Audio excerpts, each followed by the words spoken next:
Então, na semana passada, uma pergunta que ficou importante, que ele fez, foi: o que é a Torá? E lá no passado, quando a gente saiu do cristianismo, eu também perguntava: o que é a Torá? Porque você nunca aprende o que é a Torá. Você não aprende dentro de igreja evangélica, porque eles não sabem. Se eles soubessem, eu também saberia. Aonde eu procurei pesquisar, ainda como evangélico na época, você não encontra literatura, você não encontra, ninguém fala o que é, tá? A Torá, quando eles falavam Torá, simplesmente falavam: o que é a Torá? Os 5 primeiros livros da Bíblia, tá? Só que a Torá não pode ser só isso, entendeu? E mesmo dentro do judaísmo, quando a gente passou para o judaísmo, fica difícil você ver um lugar específico que vai lá te dar uma palavra, que é a Torá. Então eu posso dizer que o Eterno foi muito bom para comigo, porque ele pôde me ensinar bastante coisas. Porque não é fácil você, sem ter instrução, um guia para te conduzir em assuntos tão difíceis. E o livro que vocês conhecem, que a gente já estudou, que é o Pirkei Avot, aquele livro, não aquele azul, aquele de capa avermelhada, do Irving Bunim, A Ética do Sinai. Passada a introdução, no começo, eu lembro quando eu comecei a ler esse livro, eu li até a página 75, aí eu tive uma palavra que era para eu voltar e ler tudo de novo. Quando eu fui chegando lá perto da página 100, também, novamente, tive que voltar para ler tudo de novo. E o que tem de importante nesse começo? Mesmo quando começa no capítulo 1 e já começa a falar sobre a Mishnah, 1, 2, 3, desses capítulos, a gente vai aprendendo bastante coisa nesse sentido do que é a Torá, até propriamente entrar na palavra dos sábios. Mas tem aqui, logo na página 1, 2, 3, tem a Mishnah introdutória. E ela traz um assunto que aqui serve para você começar a ter uma noção desse todo. Se você entender isso hoje, quando a gente voltar a falar desses assuntos, você tendo essa noção, você vai guardar como guia, você não vai se perder em assuntos de literaturas. Por quê? Porque se você vem para uma doutrina judaica e se você perder o rumo de pensamento judaico, aí você não é mais nada, entendeu? Quando a gente estuda um assunto, se você vai estudar física quântica, você tem que estudar física quântica dentro de um padrão de física quântica. Se você vai estudar uma linha psicológica, você não pode ficar você pode saber o geral. Você vê os médicos, você vai perguntar um assunto mais especializado para um cardiologista, o que ele vai falar para você?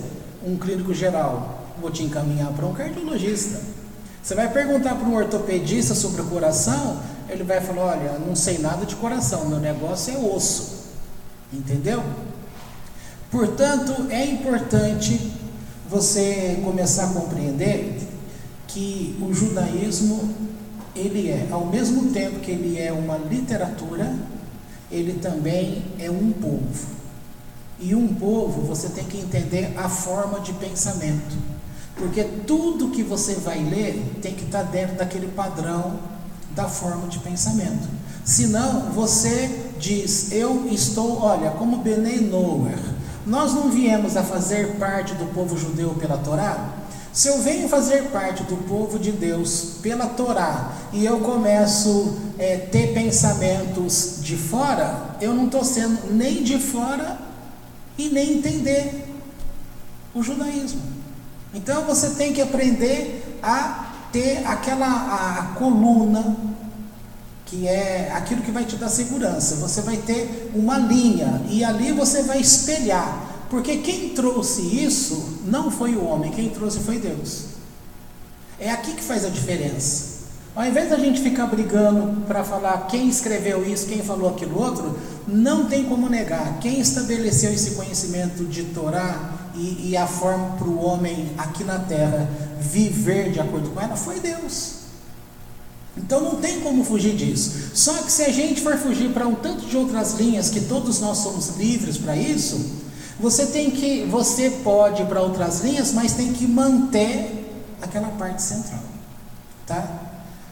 Por exemplo, fala assim, ó, Cabalá. Cabalá é Torá? Você acha que Cabalá é Torá? Depende do que o Cabalá está falando, né? Porque, infelizmente, ela tem origem na Torá, só que ele foi deturpando, e hoje tem Cabalá, diz Cabalá espírita, Cabalá não sei o quê, mas a Cabalá é judaica. Então, a Cabalá é judaica, mas ela é Torá?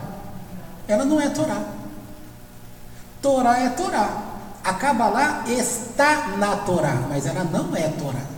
Você é coração? Não tem só o coração aí. Você tem coração, você tem fígado, você tem pâncreas, você tem um monte de coisa. Então a Torá, ela tem um monte de coisas. E você não pode pegar uma coisa e fazer que aquilo seja o todo. Entendeu? Eu já elogiei aqui esse livro variadas vezes. Você vai entender hoje o motivo disso. Então aqui parte do ponto seguinte. Diz assim, isso aqui é a Mishnah introdutória. Todo Israel tem uma porção no mundo vindouro, conforme está escrito, e teu povo será todo de justos, eles herdarão a terra para sempre, eles são ramo de minha plantação, a obra de minhas mãos para glorificar-me. Tá? Isso daqui, você tem que ter uma noção clara do que seja. Que todo Israel tem uma porção no mundo vindouro. E aí eles ratificam, conforme está escrito.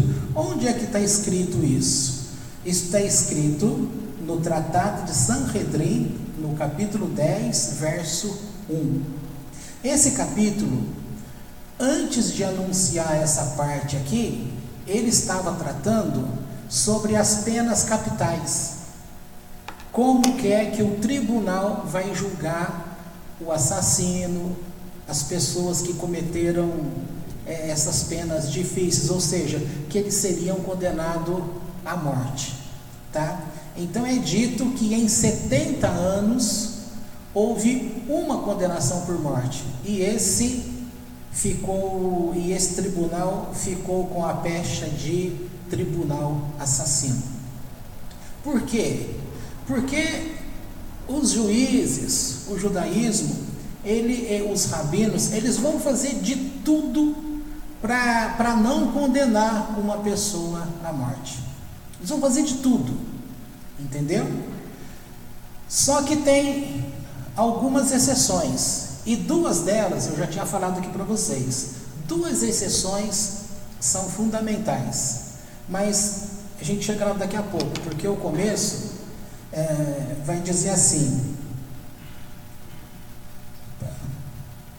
Nós já vimos, portanto, que eu gravei aqui, risquei aqui, está escrito assim, ó: todo Israel tem uma porção no mundo vindouro. Este pertence a todos.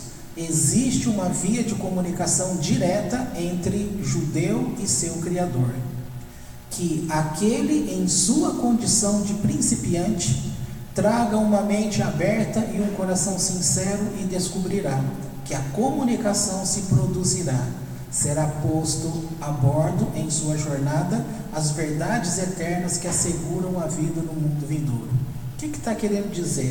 Você já aprendeu que a alma do homem, quando chega aqui, já estudamos isso em outros assuntos, que o período da alma vai ser no Olam Rabá, e que esse período de mundo físico onde nós estamos, ele vai dizer respeito àquilo que você vai fazer para que você venha herdar. Quem que vai determinar o que será para você pós esta morte, ou seja, pós esta vida.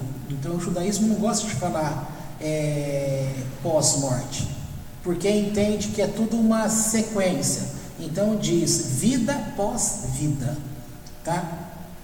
O que vai determinar é aquilo que você vai fazer aqui. Aí tem a ver com a missão, que todos vêm com uma missão, tem a ver com a retificação, tem. Só que a retificação, ela é assim, a esmo. Não é a esmo. Você tem que ter uma... Se você não está ligado com o Eterno por não ser judeu, você vai estar ligado a alguma outra coisa. Quer ver? O judeu, ele está ligado com Deus diretamente. Se ele está ligado com Deus diretamente, então ele não precisa de um intermediário. Quem que precisa do intermediário? E nós fomos educados por intermediário. As religiões, tá? Então grava isso. Judeu não precisa de intermediário.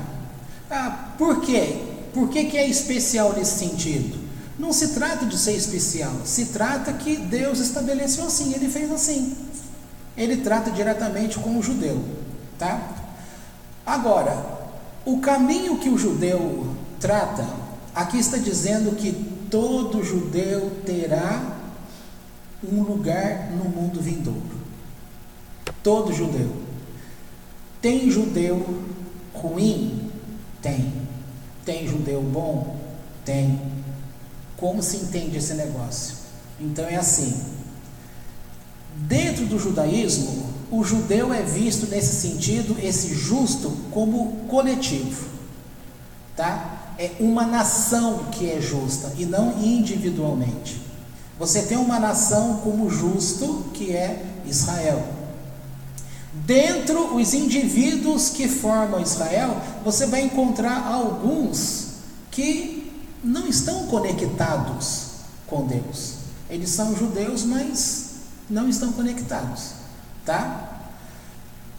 E, portanto, os de fora? Os de fora, como que eles serão vistos nesse sentido? Os de fora, as pessoas do mundo, eles vão olhar para o judeu e vai dizer que individualmente a pessoa que ele conhece é boa, mas todo o povo é mau. Entendeu? Então, para dentro da nação judaica, o coletivo que é justo. E para as pessoas, as outras nações do mundo, elas veem ao contrário, elas veem o indivíduo, porque Israel, para eles como povo, não presta. Está aí o antissemitismo, tá? Então eles podem falar assim, fulano de tal é judeu, embora não presta, mas ele prestou. Entendeu? Agora, dentro do judaísmo, é justamente ao contrário. É o todo que é o importante. Então vamos seguir. Eu fiz marcação, mas eu vou seguir por aqui mesmo.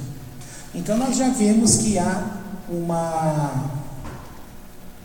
uma ligação entre eles e Deus diretamente.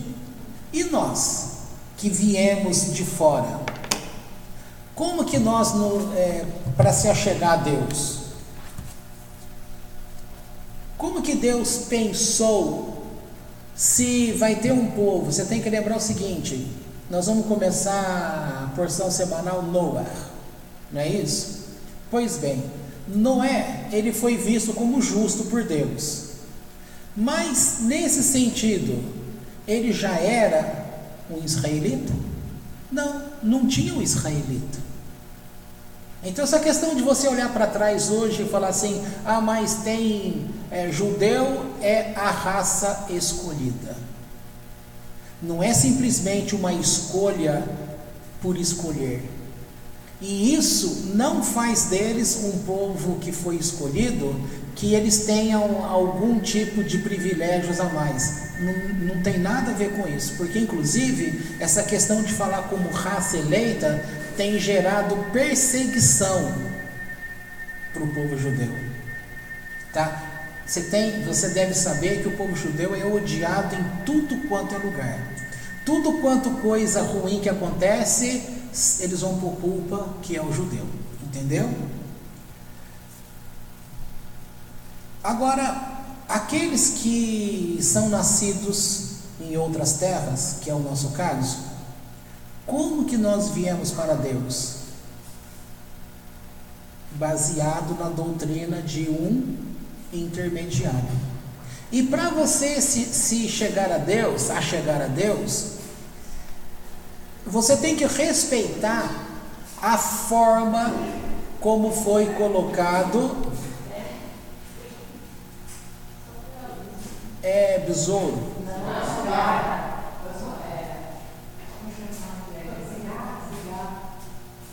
Cigarro?